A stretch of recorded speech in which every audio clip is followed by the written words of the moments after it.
In this video I will show you how to remove background from hair in Photoshop. Go to Select and choose Subject.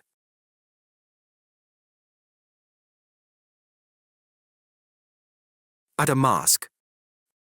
Right-click and choose Select and Mask.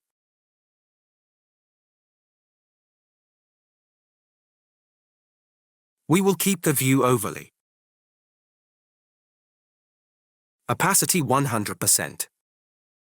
Choose the Refine Hair Edge Brush tool. We will apply this paste to the sides of the hair.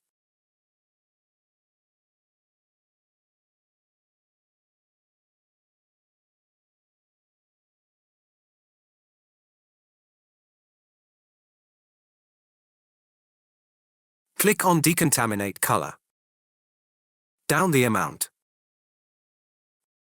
Output New Layer and Layer Mask.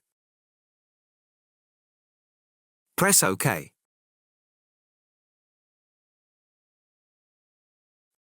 Go to Adjustment Layer and choose Solid Color. You can use your own color here.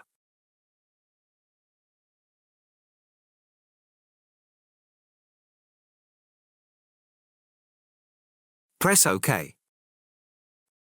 That's it. Hope you liked it. Please subscribe my YouTube channel for more tutorials.